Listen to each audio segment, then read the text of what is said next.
करत असतो आणि त्या पद्धतीने यावर्षीसुद्धा आपण तयारी केलेली आहे।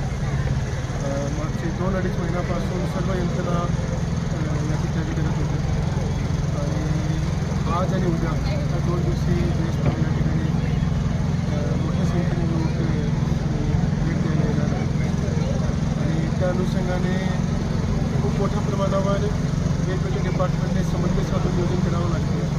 त्याच्यामध्ये अगदी ट्रॅफिक मुवमेंटपासून पार्किंगची व्यवस्थापासून लोकांना इकडेपर्यंत आणण्यासाठी बसेसची व्यवस्था, नंतर लोकांच्यासाठी पिण्याची पाण्याची व्यवस्था, स्वच्छ पिण्याची पाण्याची व्यवस्था तेसुद्धा वेगवेगळ्या ठिकाणी, त्याच्यानंतर शौचालयाची व्यवस्था, हा सर्व व्यवस्था आणि सर्व खूप मोठ्या संख्येने जेव्हा लोक येतात तेव्हा CCTVपासून बाकीच्या पोलीसची व्यवस्था ते सुद्धा मोठ्या प्रमाणावर करावं लागते आणि याच्याबद्दल चांगल्या पद्धतीने नियोजन सर्व डिपार्टमेंट्सने कोऑर्डिनेशनमध्ये केलेलं आहे।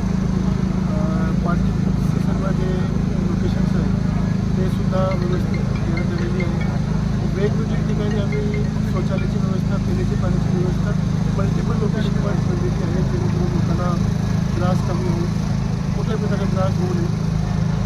आम्ही 20 दिवसाआधी मिटिंग घेतली संघटनासोबत। संघटनाने चांगले आयडियाज तेव्हा दिली होती, त्याचे जे अनुभव आहेत त्याच्यानुसार मागच्या वेळी झाले होते का, काही प्रॉब्लेम्स आले होते का। फॉर एक्झाम्पल मागच्या वेळी सांगितलं होता की शौचालयाबद्दल थोडेसे इश्यू झाले होते, तर त्याच्या अनुषंगाने काही सुधारण्याची आवश्यकता होती। काही लोकांची मागणी होती की पिण्याची पाण्याची व्यवस्था जी आहे ते टँकर्स आहे ग्लासद्वारे सुद्धा केली पाहिजे, असे काही डिमांड्स होते, तर ते सर्व आपण यावेळी समावेश करून घेतलेला आहे। आता दुपारी 4 वाजेपासून गर्दी जी आहे त्याच्यामध्ये वाढ होणार, लोकांची संख्यामध्ये वाढ होणार।